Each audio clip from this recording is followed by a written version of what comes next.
Aleluia. Louvado seja o nome do Senhor. O Espírito de Deus está neste lugar. Você pode senti-lo? Vamos orar ao Senhor. Pai querido, Pai amado, nós clamamos ao Teu nome, Senhor. Pai querido, Pai amado, nós, Teu povo, estamos aqui reunidos para ouvir a Tua voz, para adorar ao Senhor. Obrigado, Deus, por limpar o nosso coração. Agora, Deus, preenche com a palavra do Senhor.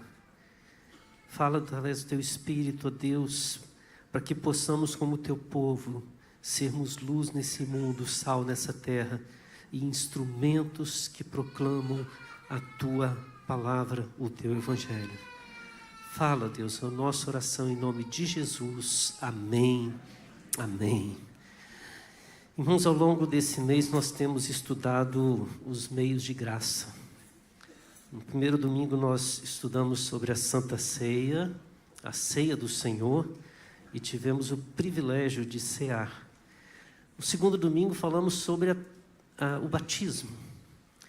O batismo, que é a forma poderosa que nós temos de integrar pessoas à igreja do Senhor Jesus. Domingo passado falamos sobre a palavra, a pregação, a palavra de Deus, que é a nossa única regra de fé e de prática. Hoje nós vamos falar sobre a oração. Oração que é muito falada, muito citada, e talvez desses meios de graça, algum dos mais negligenciados por muitos cristãos.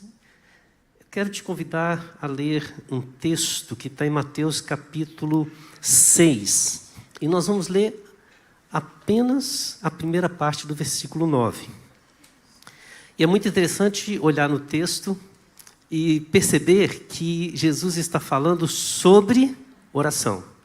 Ele está no Sermão do Monte, está falando diversas coisas, e no versículo 6 ele fala sobre a prática da justiça, como se deve dar esmolas, como se deve fazer a ação social, e a partir do versículo 5 ele começa a dizer como se deve orar. E a parte A do versículo 9 diz assim: portanto, vós orareis assim. Vamos falar? Decorou, né? Todos juntos? Portanto, vós orareis assim. Jesus está falando aos seus discípulos.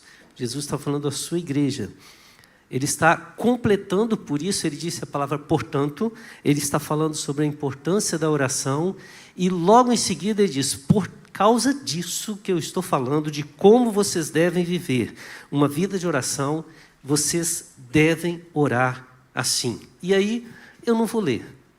Nós já conhecemos. Ele vai ensinar-nos a oração chamada oração do Pai Nosso, a oração que ficou conhecida como dominical, mas tem que ser a oração diária, a oração que Ele nos ensinou, que serve como referência para nós. Mas antes de entrar diretamente no assunto, eu quero lembrar de um momento muito especial na história da igreja. Entre os dias 1º de julho de 1643 e até que se saiba, até a última reunião no dia 22 de fevereiro de 1652, logo quase 10 anos, se reuniram 121 teólogos, 20 parlamentares da Câmara Comum e 10 da Câmara dos Lordes, além de outros observadores, né, durante quase esses 10 anos, para elaborar os símbolos de fé da Igreja da Inglaterra. Dali saiu a nossa confissão de fé, dali saiu o nosso breve catecismo, o catecismo maior e outros documentos. Foram mais de 1.100 sessões regulares com várias horas de duração.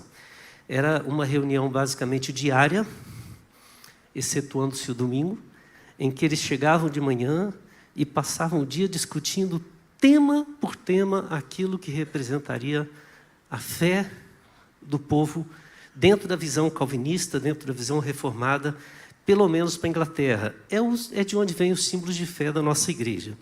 Mas eu queria destacar um pouquinho a rotina diária dessa assembleia. que nós temos registrado? Primeiro, a Assembleia começava com uma oração inicial, pedindo direção divina para os debates. Segundo os comentaristas estudiosos, esse período durava entre 1 e 2 horas. Abriam-se os trabalhos com oração. E muitas vezes era apenas uma pessoa orando. Eu quero que você se imagine. Nós vamos começar uma reunião de oração aqui, 7 de março, chamadas... Não, eu estou falando... eu estou falando que não vamos começar lá, né? Nós vamos ter uma reunião de oração. Dia 7 de março, por exemplo, nós vamos ter uma oração. Aí você imagina, você está aqui na igreja e um irmão começa a orar, já está escalado previamente, as orações lá eram escritas. E eles passavam a semana escrevendo oração e chegava no dia, lia. Então nós temos registros de muitas dessas orações. E ele começa a orar, e as 2 primeiras horas ele orando. Quem aqui já teria ido embora? Calma. Esses 121 teólogos, 20 parlamentares da Câmara Comum, 10 da Câmara dos Lordes e os observadores, eles ali estavam durante aquele tempo, porque eles estavam pedindo direção divina para os debates. Terminado aquele período de oração, mais um tempo de exposição da palavra, com escalas diárias. Todos os dias tinha uma pregação, exposição bíblica, com comentários, aplicação e exortações. O tempo não dependia da elocução do pregador, dependia do trecho a ser estudado. Se era um trecho que precisava de mais debate, mais tempo. Se precisava de menos, aí ficava só no sermão de 30, 40 minutos mesmo, né? Fora esses, estendia. Logo depois, o pregador orava. Então, dava-se abertura aos trabalhos de debates. Quando terminava o debate do dia, eles iriam para a oração final. Uma oração agora de gratidão, pedindo que as decisões tomadas trouxessem paz ao coração de todos. Se não houvesse paz, no dia seguinte retomavam os assuntos. Não oraram direito, vamos orar um pouquinho mais. E essas orações não tinham controle de tempo. De vez em quando haviam situações críticas, debates que não pareciam sair do papel. Ninguém conseguia consenso. Eles paravam a assembleia e declaravam um dia especial de jejum e oração.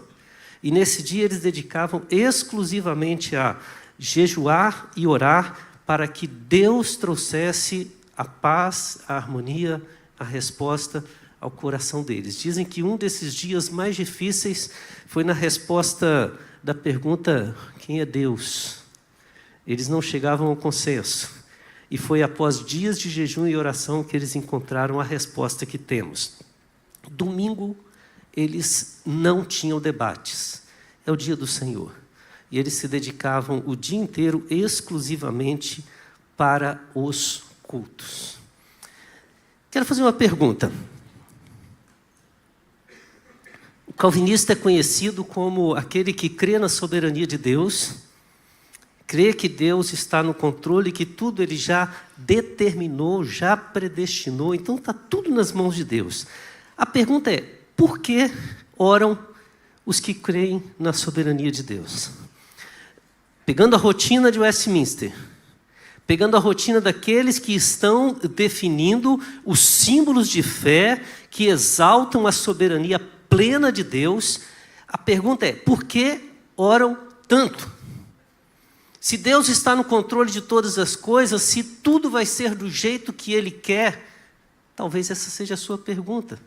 Não é perda de tempo, dobrar os joelhos e ficar orando, clamando. A pergunta é, por que aqueles que tanto creem na soberania de Deus, mais tempo dedicam para a oração? Talvez algumas respostas possam ser vistas nos próprios símbolos de fé que saíram de Westminster.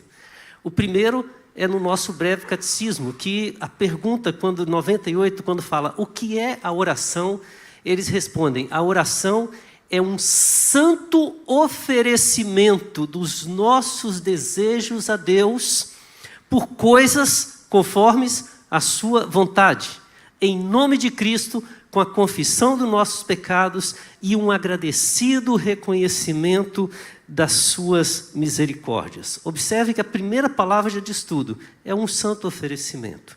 Então, a oração, dentro da visão desses reformadores, é uma oferta que nós fazemos a Deus. Assim como nós fazemos com o nosso dízimo, com o nosso culto, assim como nós fazemos com as práticas espirituais e a prática diária, a oração é uma oferta que nós fazemos a Deus. E é uma oferta dos nossos desejos. Olha que coisa, vamos dizer assim, louca. Eu estou dizendo para Deus, Deus, eu estou desejando ansiosamente isso e eu te oferto. Eu quero te entregar aquilo que está no meu coração. Eu quero que isso vá, por quê? Porque eu tenho certeza que é a tua vontade que deve ser soberana. É em nome de Cristo, porque eu entendo que o meu acesso privilegiado através da oração foi concedido por Ele. Eu jamais poderia trazer a Deus um pedido qualquer, um desejo qualquer, e nem teria acesso à oração se não fosse pela ação de Cristo. Então, se é por Cristo, começo reconhecendo que eu sou um pecador e grato por Ele me tratar na pessoa de Cristo, não na pessoa que eu sou. O Catecismo de Heidelberg foi feito um pouco depois, e esse catecismo ele tem 52 dias, são perguntas que são feitas uma para cada dia durante o ano. E a pergunta 116 é: por que a oração é necessária para os cristãos? A resposta é: porque é o principal meio pelo qual recebemos os benefícios de Cristo. Se é o principal meio, significa que é a fonte primeira de todas as nossas intenções. Tudo que nós desejamos diante de Deus, somos beneficiados primeiramente através da oração. A oração nos conforma à vontade soberana de Deus. Então, dentro da visão que nós temos, por que oram os que creem na soberania de Deus? Porque creem que Deus é soberano. Não entendi nada. Por que quem crê que Deus é soberano ora? Porque crê que Deus é soberano. Porque crê que Ele é o Senhor. Porque crê que Ele está no trono. Porque crê que Ele é a autoridade. E porque em Mateus capítulo 6, 9, Ele diz: portanto, vós orareis. Primeiramente, nós temos que entender que é uma ordem do Senhor. É uma ação do soberano para a nossa vida. Logo, quem não ora, não respeita quem está no trono. Quem não ora, não crê no que está no trono.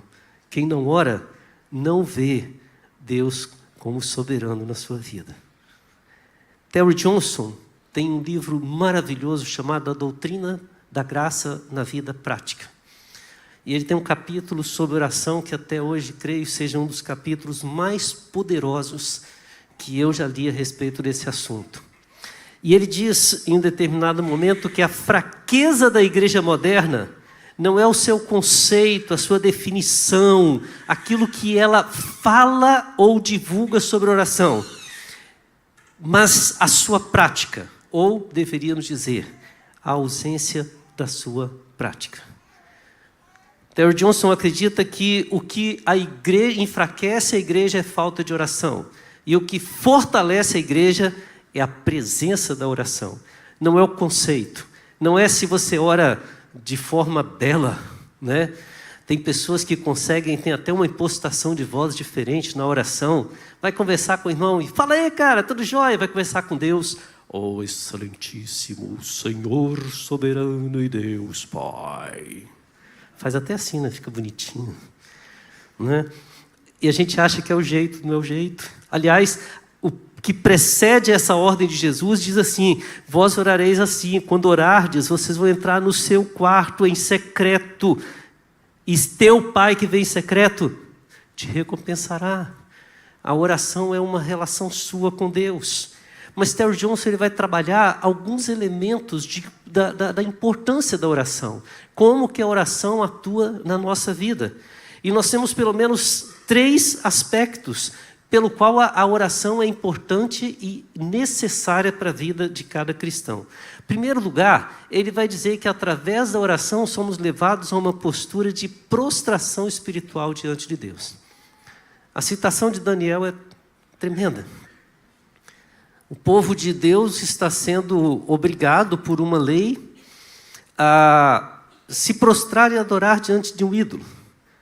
E o texto vai dizer que Daniel, quando soube que a escritura estava assinada, dá a ideia, Daniel era um político, tinha acesso ao rei, e ele deve ter treinado, lutado, batalhado até o fim para que a lei não fosse assinada. Assinou é decreto, tem que se cumprir. Então, quando ele soube que a escritura estava assinada, ele entrou em sua casa e no seu quarto, onde havia janelas abertas do lado de Jerusalém, do lado que apontava para Jerusalém, 3 vezes por dia, se punha de joelhos e orava e dava graças diante do seu Deus. Aí você fala, revoltou, né? Não, o texto diz lá, conforme como costumava fazer. Em outras palavras, Daniel não mudou a rotina.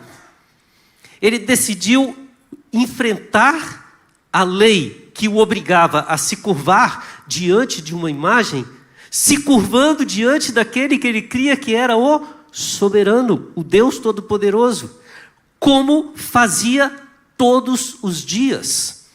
Então veja, para Daniel a oração não era uma busca por uma solução, ela era um momento em que ele se quebrantava, se curvava, se prostrava diante de Deus, entendendo que a luta que ele tinha lá fora, ele era incapaz de vencer, mas ele estava diante de um Deus que é soberano. Ele reconhece o seu lugar através da oração. Nós muitas vezes só reconhecemos quem somos quando somos capazes de dobrar os joelhos e nos curvarmos diante de Deus. A oração, ela não tem a finalidade de fazer com que Deus se comova. O primeiro ato que se demonstra na oração é eu reconhecer a minha incapacidade de resolver as coisas do meu jeito, da minha forma. Eu já não consigo mais argumentar com o rei. Eu já não tenho mais voz com nenhum outro, mas eu ainda tenho um Deus que cuida de mim.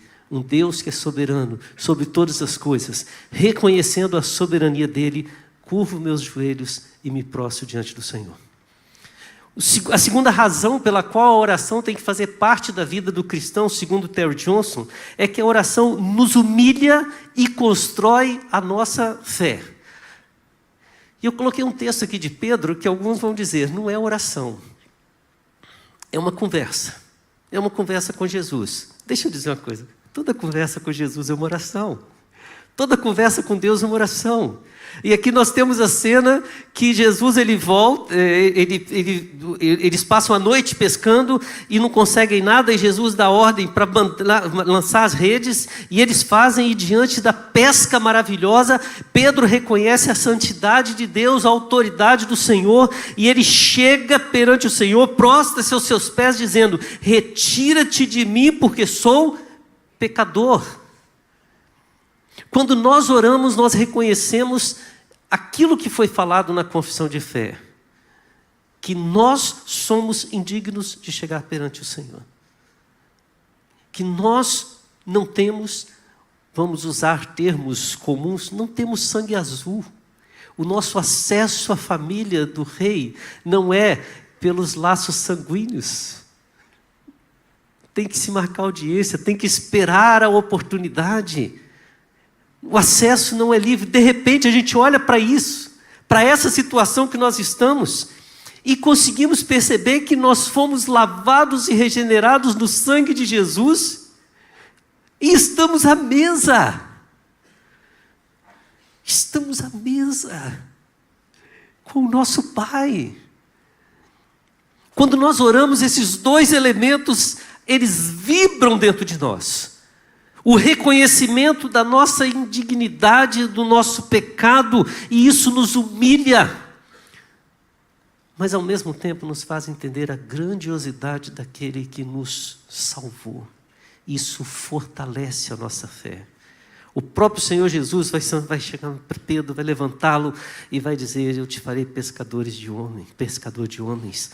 Nós estamos aqui sem méritos nossos, só com méritos do Senhor Jesus. E isso fica vivo na oração. É muito comum a gente pregar e depois sair assim: hoje eu arrebentei. Ou hoje eu fui arrebentado. E a gente avalia o nosso sermão. É muito comum a gente estar no momento do culto, em várias áreas, mas quando a gente dobra os nossos joelhos ou dedica um tempo para a oração, é impossível nós acharmos que ali estamos em evidência sobre qualquer momento. A oração nos humilha. A oração que nos leva à prostração espiritual diante de Deus, nos humilha e constrói a nossa fé, é aquela que o Espírito Santo usa para limpar a nossa alma. E o Salmo 32, versículo 5, diz isso: confessei-te o meu pecado e a minha iniquidade não mais ocultei. Tem um texto no meio e depois no final ele diz: e tu perdoaste a iniquidade do meu pecado. É impossível orar com o coração quebrantado diante de Deus e não sair na certeza de que Ele ouviu o que nós falamos, que Ele atendeu o nosso pedido, que Ele nos deu ouvidos, que Ele cuida de nós e que Ele vai defender a nossa causa. Homens de Deus que marcaram a história viam na oração a sua principal academia para fortalecer a fé. João Calvino, ele vai dizer que a oração é o principal exercício da fé. E João Calvino, ele cria nisso, não era só por ensino. É famosa a história de quando Calvino estava passando por Genebra, indo para Estrasburgo, para ter um tempo de paz e descanso, e ele é desafiado a ficar naquele lugar e poder construir ali, ajudar a reconstruir. E naquele momento, Calvino diz: não, de jeito nenhum, vou embora, eu quero descanso. Eu falei quero descanso, eu falei sossego, né? E Farel fala assim: deixa eu orar por você. E ele ora pelo amigo. Coloca a mãe, imagina Rebs, ele abraçado: Deus querido, Pai amado, aqui está o teu filho, João Calvino, que diante de uma obra tão poderosa que o Senhor tem para ele aqui em Genebra, ele prefere o descanso. Deus, leva o teu filho e amaldiçoa o descanso do teu filho, que ele não tenha um minuto de paz, que ele lembre a obra que ele deixou aqui, para ir descansar, para ir buscar os seus prazeres. Deus, que não deixe que ele tenha um minuto de descanso na sua vida. Ele falou: amaldiçoa mesmo o descanso. Quando terminou de orar, Calvino disse: Deus me falou para ficar. E ali ele ficou. Não foi tempo tranquilo, 2 anos de lutas. Depois ele foi para Estrasburgo, foi buscado de novo e ali inaugurou a obra em Genebra, que vale a pena você conhecer. Que obra tremenda que foi feita pelo reformador João Calvino. Tudo começou com uma oração. John Knox foi aluno de Calvino em Genebra. John Knox é o pai da igreja presbiteriana na Escócia. Ele dizia que a oração é um falar sincero e familiar com Deus. E as orações de John Knox eram tão conhecidas que a rainha da Escócia disse que preferia enfrentar os exércitos da Inglaterra às orações de John Knox. Temia mais aquele homem ajoelhado do que o exército vindo contra o seu país. Jonathan Edwards foi um homem que Deus usou para um tremendo avivamento nos Estados Unidos. Ele falava que a oração é tão natural como expressão da fé, quanto respirar é da vida. E Charles Spurgeon, conhecido como o príncipe dos pregadores batistas, que tinha uma escola para ensinar pessoas a pregarem, um dos nomes mais notáveis da pregação, ele dizia constantemente: prefiro ensinar um homem a orar do que 10 a pregar. São nomes pequenos, né? João Calvino, John Knox, Jonathan Edwards, Charles Spurgeon, exemplos. Nenhum desses homens levava o ministério a sério sem oração. A oração, que segundo Terry Johnson, próxima tela, a oração que nos leva a nos prostrarmos diante do Deus poderoso, nos leva a prostrar diante de Deus, que nos humilha e constrói a nossa fé, e que através do Espírito Santo limpa a nossa alma, é um instrumento que Deus usa para mudar a história. Esse é um outro elemento que a gente vê na Bíblia. Deus usa as nossas orações. Deus trabalha através das nossas orações. Não tente explicar. O primeiro elemento que a gente tem que pensar nisso é que há um mistério tremendo entre a responsabilidade humana e a soberania divina. Uma não anula a outra. Quando Deus fala para a sua igreja orar, portanto, vós orareis assim, a igreja ora. E o que a Bíblia diz é que em resposta a uma igreja orando, a uma família orando, a uma pessoa, um irmão orando, Deus age e Deus realiza a sua obra na história. E eu quero citar mais alguns nomes de pessoas que através da oração viram a história ser mudada. O primeiro, Lutero. Martinho Lutero. Lutero acreditava que o tempo dedicado à oração era proporcional aos resultados obtidos. Ele dizia que a oração é o combustível da ação.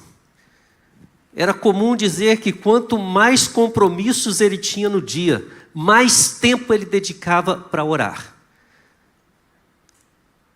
Parece engraçado, né? De vez em quando a gente ouve hoje argumentos do tipo assim: tenho tanta coisa para fazer que não deu tempo de ler a Bíblia. Não deu tempo nem de orar. Muitas vezes a gente usa uma desculpa muito legal: eu oro enquanto eu faço as coisas. Gente, pode fazer isso, tá? É bênção. Sinal ficou vermelho, não fecha o olho, mas aproveita para orar. Lembra de alguém? Uma pessoa que está precisando da sua intercessão, não tem problema. Mas aqui ele está falando de um momento de você estar diante do Senhor soberano, e você está dizendo para o Senhor soberano que não dá tempo para ouvir o que Ele está falando, porque você não pode conversar com Ele.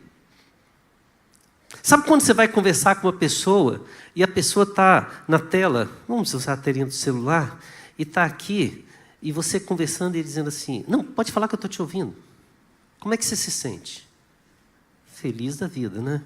Se é você que faz. Se você está do outro lado, você se sente revoltado.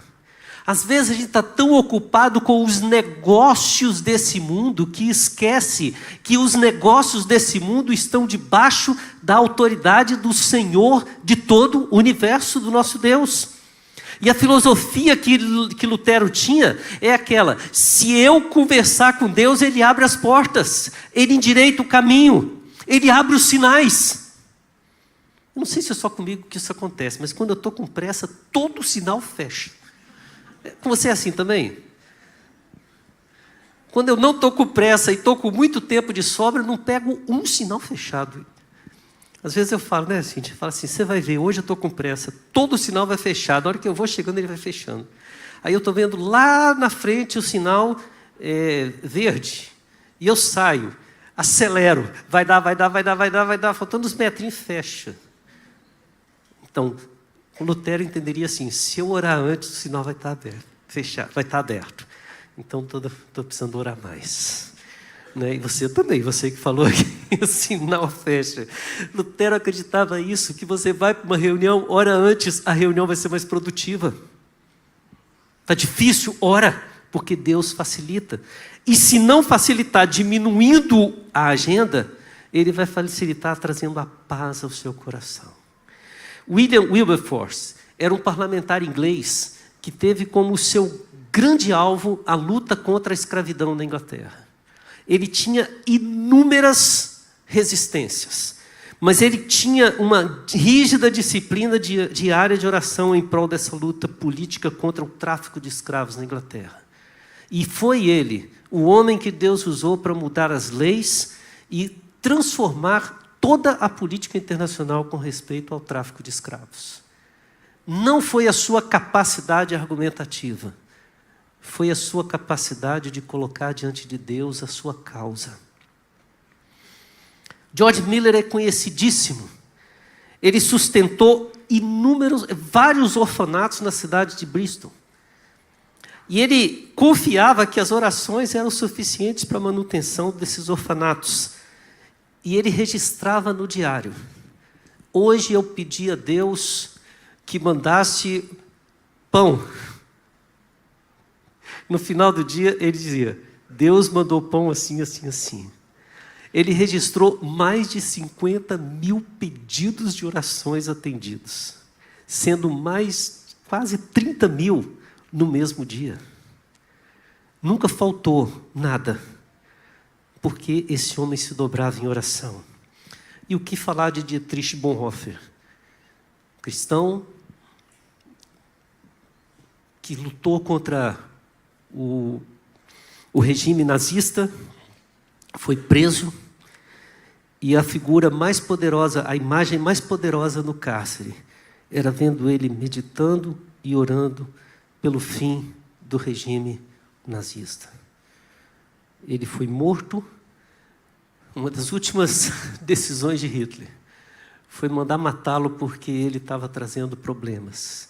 E ele morreu e o império, o nazismo caiu logo em seguida.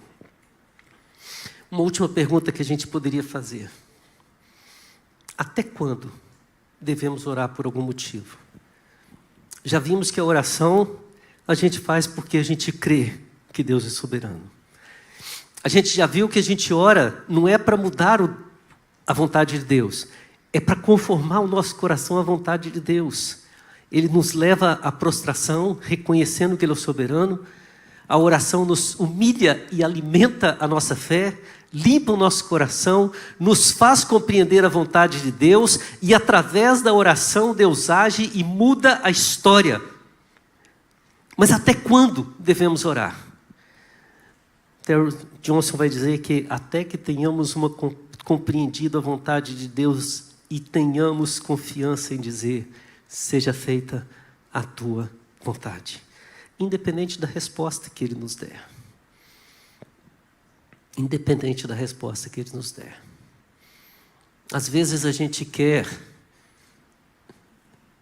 seguir o projeto da nossa viagem missionária na Ásia, mas Deus quer que a gente vá para a Europa, não é para Bitinha, é para Macedônia, porque alguém está orando. E eu estou ouvindo a oração dizendo: passa a Macedônia e ajuda-nos. O não de Deus traz paz ao nosso coração. Às vezes não é no tempo que queremos. Às vezes traz angústia. Às vezes a gente acha que Ele está demorando. Mas quando conhecemos quem é o Deus soberano, vale a pena esperar. E quando Ele diz sim, a gente se alegra. Essa oração já é famosa aqui, né? Todo domingo a gente faz. Se a tua resposta é sim, me faça ter alegria e gratidão no coração, para entender que o poder não está em mim, a graça que está no Senhor. Se a resposta do Senhor é espere, me dê a paciência, para saber esperar que o tempo do Senhor vai chegar. Vai chegar. E quando chegar, Ele vai trazer a clareza do porquê do tempo de espera. E se a resposta for não, que o Senhor traga o consolo, o conforto e a convicção de que a tua vontade é muito melhor e muito maior do que qualquer vontade que possa existir no meu coração. Esse é o momento de você começar a crescer na sua vida de oração. Esse é o momento de você começar a olhar para aquilo que Deus quer para a sua vida. Nós gostamos de ver uma igreja preparada para a batalha. Nós gostamos de ver aquela igreja que se levanta, aquela igreja que declara a vitória, que determina a cura, que parte para cima do inimigo. Nós gostamos de ver esse exército que batalha, enfrenta e tem coragem. Mas Deus gosta de uma igreja que se curva diante da sua majestade e reconhece que Ele é Deus. É claro, haverá momentos em que Deus operará milagres e nós mesmos ficaremos surpresos. É claro, há momentos em que nós teremos que levantar a nossa voz e partir para a luta. É claro, há momentos que na adoração a gente não vai conseguir ficar simplesmente sentados, a gente quer levantar, quer glorificar, exaltar o nome do Senhor. É claro, nós queremos uma igreja que esteja crescendo cada vez mais e mais, é claro, é claro, é claro. Mas a diferença entre isso ser feito por um homem, por uma obra humana, e isso ter sido feito pela obra de Deus, é o quanto a igreja se dedica a colocar diante dele em oração. Não é à toa que o nosso momento do dia 7 de março vai se chamar Sede de Deus. Nós queremos estar saciados, mas para isso precisamos ter sede. E nenhuma sede é saciada de forma tão tremenda se não for através da água. A água que mata a sede do cristão é a nossa vida de oração. É hora de você crescer. O que está tomando tempo? O que está tirando o tempo da sua vida? O que está desviando o seu foco, desviando o seu olhar daquele que está no trono, que te escuta, que te vê, que te ouve? É claro, os desejos estão no seu coração, então oferte a Ele. Oferte. Diga para Ele: Senhor, eu estou amargurado. Oferta a sua amargura. Ele recebe, Ele cura. Senhor, eu estou perdido. Oferte isso a Deus. E isso não se faz com ar de vitória. Se faz com dedicação àquele que é o vencedor. Eu quero te convidar a crescer nesse momento de oração. E se esse é um assunto que tem sido difícil para você, coloque ele diante de Deus. Nós vamos orar juntos. E eu quero te convidar, enquanto estivermos cantando, a vir aqui à frente, a assumir a posição mais poderosa no exército de Deus. Porque a posição mais poderosa não é aquele que sabe mexer com as armas, mas é aquele que se ajoelha. O lema do Desperta Déboras: mães de joelhos, filhos de pé, igreja de joelhos, o povo de Deus está de pé. Vamos orar enquanto estivermos cantando. Vem à frente, vamos orar, vamos colocar a nossa vida diante de Deus e vamos crescer em oração.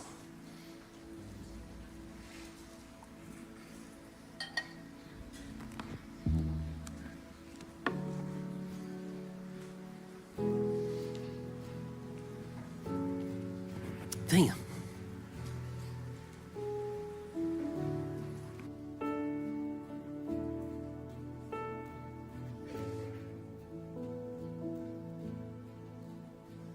Tanto tempo fui vazio, numa vida sem temor. Pra minha alma achei descanso só na cruz do meu Senhor. Eu vaguei na escuridão, sem tua luz pra me guiar. Me chamou pra perto de ti, pra minha culpa aliviar.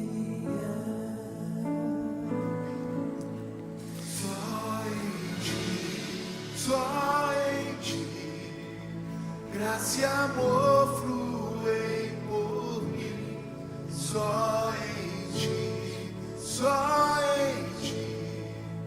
acho paz, descanso, enfim.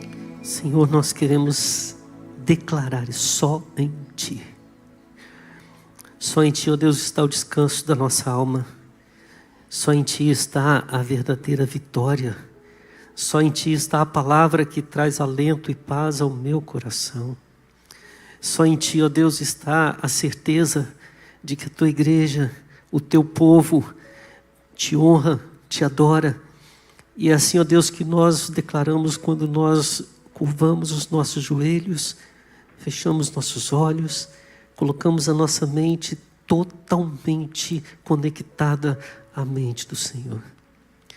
Pai, que a oração a Deus não seja apenas uma rotina sem valor, sem vida, mas que seja, ó Deus, tão importante para a nossa fé como o ar é para a nossa respiração. Ó Deus, que possamos entender, ó Deus, essa prática tão preciosa quanto a ceia, quanto o ato do batismo, quanto ouvir a Tua palavra, pois, ó Deus, quando nos derramamos diante do Senhor, ó Pai, nós nos prostramos diante do único que tem autoridade para fazer todas as coisas. Reconhecemos a nossa indignidade, a nossa humilhação, mas reconhecemos também a graça daquele que alimenta e sustenta a nossa fé. E nos faz, ó Deus, termos um coração limpo, perdoado, para que o mundo possa ser transformado ao nosso redor. Pai, que nós deixemos de lado a nossa forma de fazer as coisas e busquemos em Ti a Tua forma de agir, porque compreendendo a Tua vontade, o Teu querer, nós sabemos, ó Pai, que tudo ao redor terá um sentido diferente. Quando o Senhor disser sim para o que pedimos, é claro, a alegria encherá o nosso coração, mas ela será em forma de gratidão, de louvor e de adoração. Quando o Senhor disser não, não haverá revolta, haverá a alegria de saber que o que o Senhor tem para nós é muito mais precioso do que qualquer planejamento que eu venha fazer. E quando o Senhor disser espere, o nosso coração se encherá de esperança. Louvaremos ainda que no tempo de angústia, porque sabemos que o Senhor está construindo aquilo que é a vontade do Senhor para a nossa vida.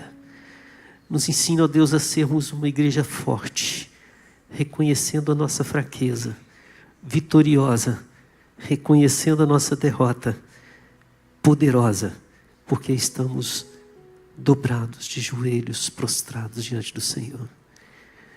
Deus, que o nosso levantar seja para a Tua glória, como fruto de uma igreja que ora e clama ao Senhor. É o nosso clamor e a nossa oração em nome de Jesus. Amém. Amém.